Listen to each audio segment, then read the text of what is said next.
I know for some of you it's been a very exciting week because you've finished up school or you're getting ready to finish your last couple of days of school, and we just want to say congratulations! You did it, and that is amazing.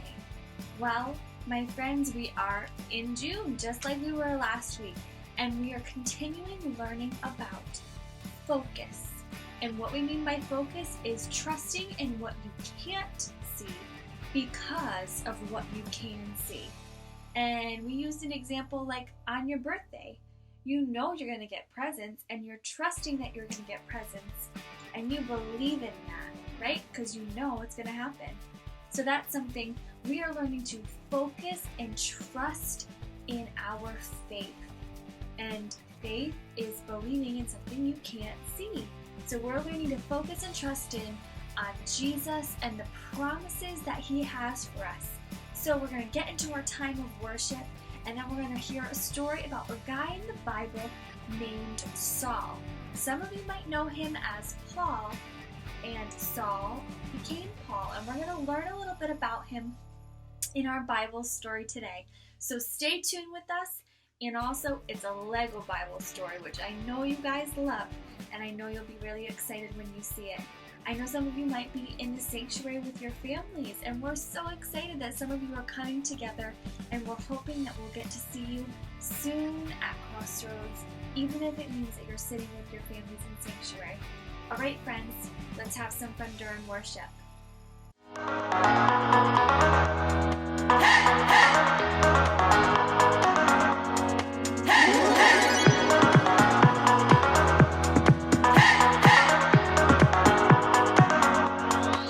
This is my faith, this is my focus, all of my days.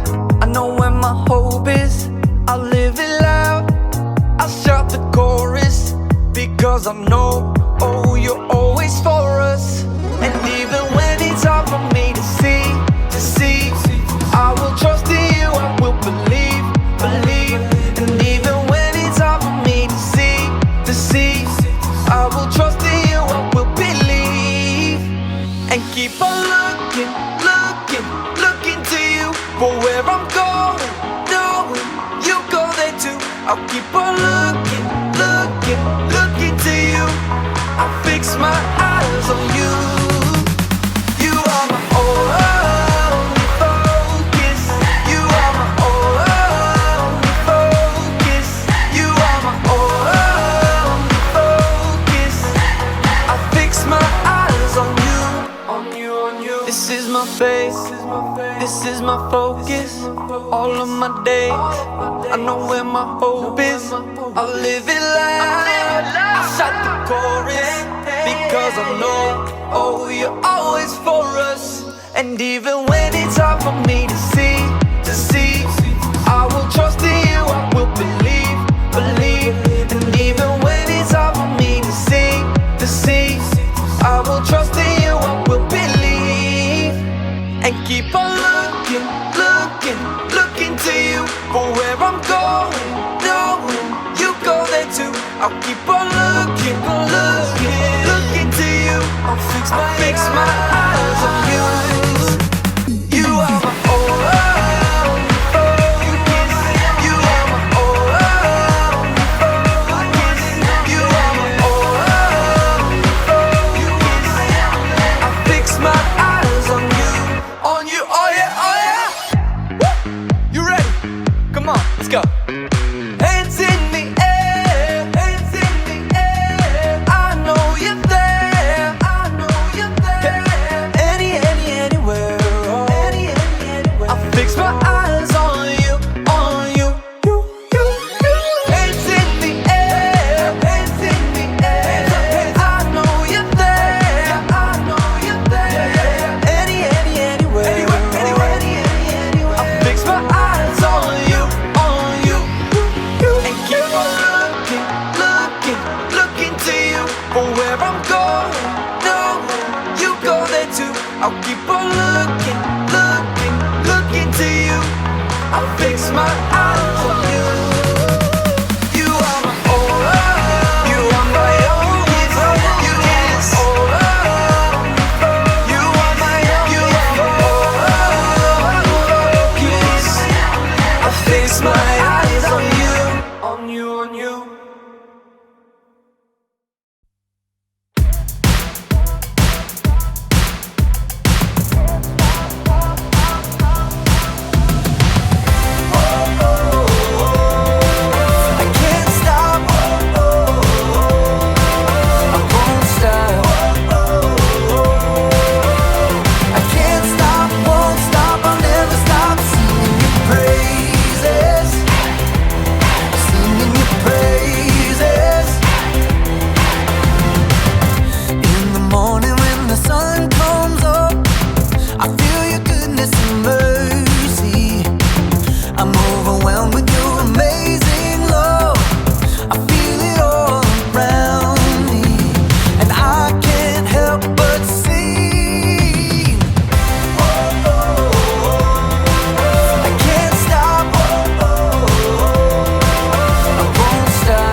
I'm Erica, and welcome to my Summer STEAM Lab!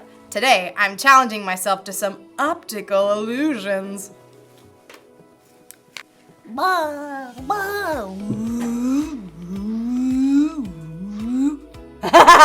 Dizzy yet? And you know what these tricky little eye puzzles require? A whole lot of faith!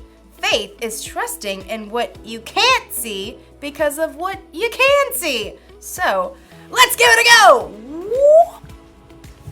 Whoa! That is wild! Wanna see? Does it look like the circles are moving? But they aren't! It's a still photo! The way the gray and the black and the white are used makes it look like it's moving. Crazy, right? Do I look like I'm moving? Now, this one is easy. Okay, which of these objects is bigger than the other? Object A. Duh. All right. Wait. Object A. Right? Wait a second. They're the same size. I'm so shocked right now. Okay, sometimes what we think we see is not what's real. And when we discover the truth, it can be shocking. Today's story is all about a guy named Saul who thought he knew it was true. but he was in for a big shock. Let's check it out. The Bible. It's 66 books of history, stories, letters, and poetry that fit together to form God's one big story. The epic adventure of how He created us and loves us so much that He made a way to rescue us. As we travel through the Bible, from Genesis to Revelation, we discover people who met God and found their lives changed forever. Now for an amazing story, inspired by the book of Acts, chapter 9, verses 1 through 9. If anyone was set up for the good life, it was Saul of Tarsus. Greetings. Though Saul's family was Jewish, he was also born a Roman citizen. Throughout his life, he was known by 2 different names. You may call me Saul or Paul. As a young man, Saul was sent to Jerusalem to study with the famous Rabbi Gamaliel. Let's see. You have achieved 100% in classical literature, 111% in philosophy, and in ethics, 99%. I vow to do better. Saul became a Pharisee like his father before him. He carefully studied God's law and prayed 3 times a day. Dear God, help me follow your laws 100% perfectly. Like the other religious leaders in Jerusalem, though, Saul was caught off guard by the events that surrounded the life and death of Jesus. Good riddance. Now that fool can't try to overturn God's laws anymore. Haven't you heard? Jesus' follower says he's returned to life. They've seen Jesus? They've seen Jesus.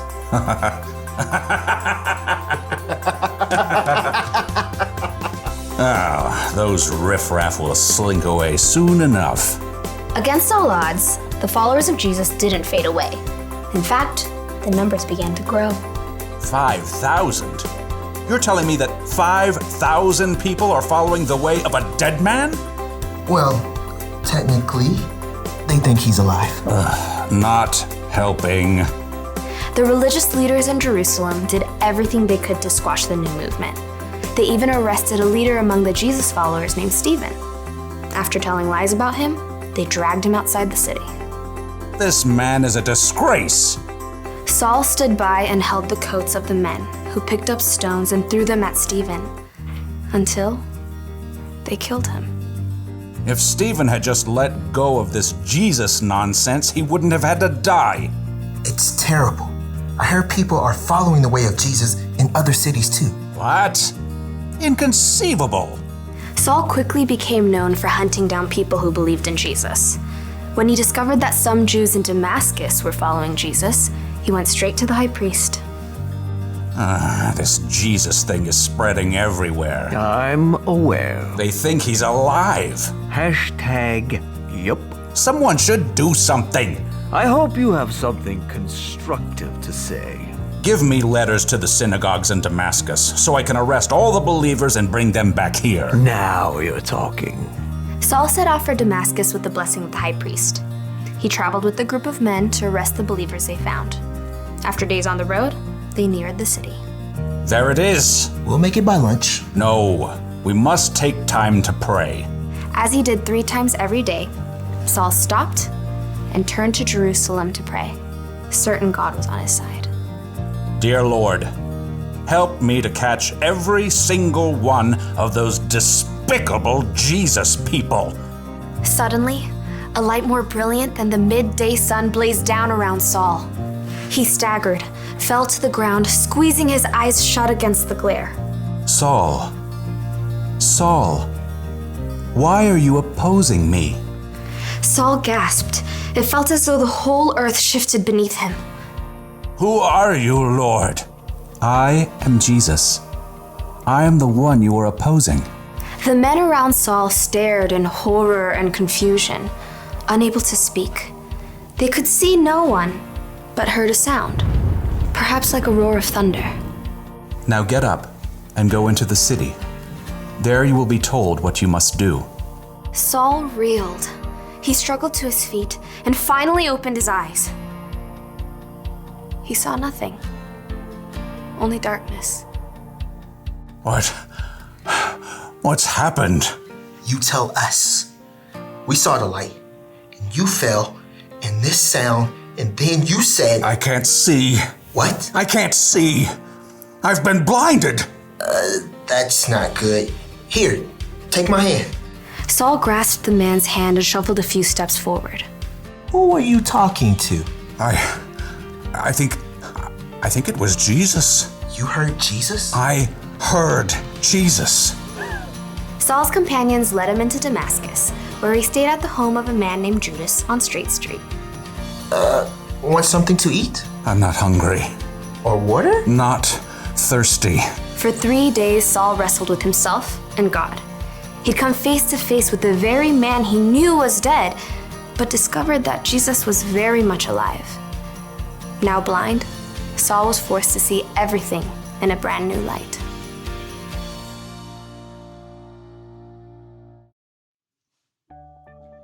Friends, wasn't that an amazing story about Saul?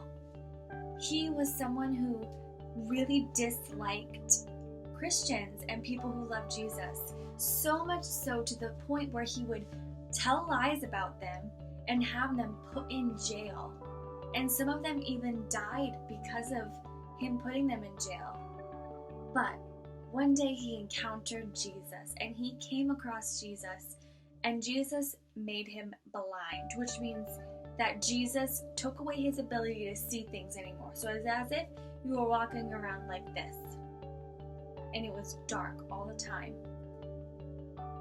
And once Jesus did that, Saul had faith in who Jesus was and who Jesus said he was, because there was no other explanation than the fact that Jesus was who he said he was, and that he was the Son of God and he was able to perform miracles. So it gave Saul faith, and with that faith, it gave Saul the ability to focus and see things a different way. Even though he couldn't see anymore, he was able to see things a different way, and he was able to see the way that Jesus lived and the path that Jesus had for Saul's life. And what Saul does with his life and the amount of people that he brings to know Jesus is incredible. Our bottom line for today is knowing Jesus changes the way you see everything. And what that means is when we have Jesus in our heart to be our forever friend, we have a different understanding, and we're able to love people better. We're able to be more kind to people. We're able to care for people in a different way because we understand Jesus' love for us and the things that Jesus did to help us be better people. My friends, I want you guys to focus on one thing this week, and that is loving and caring for your siblings. And if you don't have a sibling, a brother or a sister, loving and caring for the people in your house. That means doing things that you wouldn't normally do, you know? So here's an example. You're eating dinner together, and everybody finishes, and it's time to get up from the dinner table, and you decide to take the dishes and clean them up for your parents. You normally wouldn't do that, but that's focusing on loving the people around you, right? And that's a way that we can show Jesus to the people around us. So your challenge is to do one thing this week to show the people around you that you love them. And that way, you'll show them who Jesus is.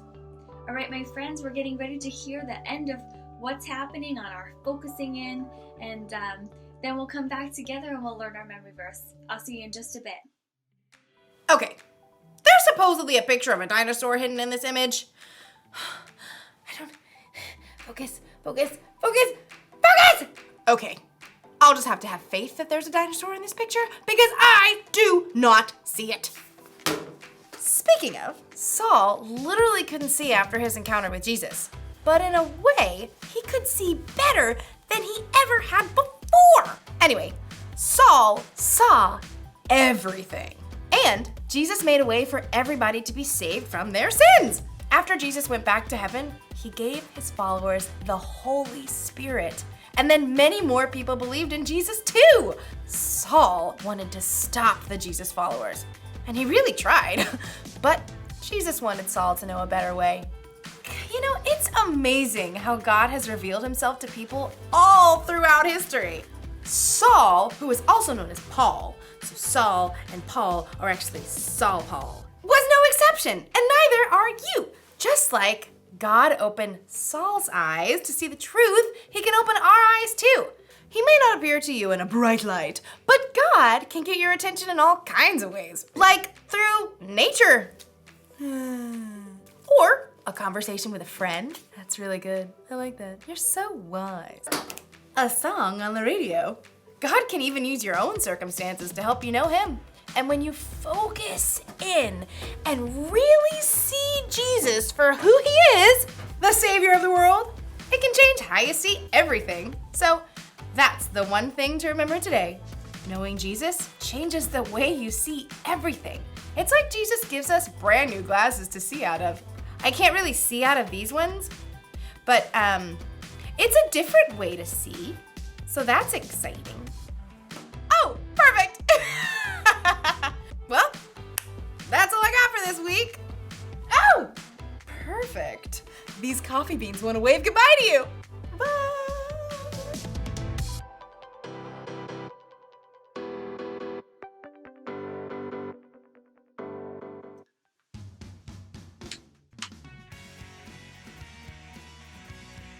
Okay, friends, it is time for us to learn our memory verse. And don't forget, we are still working on our challenge of getting 50 people to submit a memory verse to me so that I get slimed. And I know that you guys want to see me get slimed, but I need you guys to submit your memory verse in order for it to happen. All right, my friends, let's practice it. Here we go. Faith is being sure of what we hope for. It is being sure of what we do not see. Hebrews 11:1. I think you guys got it, but just in case you didn't, we're going to practice it one more time. Faith is being sure of what we hope for. It is being sure of what we do not see. Hebrews 11:1. Alrighty, and just like last week, we're going to have our memory verse game coming up next. Do not forget to submit your memory verse to me so that I can get slimed for you guys, alright? So my email is going to be right here, and then you just submit it to me, a video or your parents confirming that you have said it and you have memorized it. And I'll get slimed. We're waiting to get to our 50, alright? So, I'll see you soon, friends.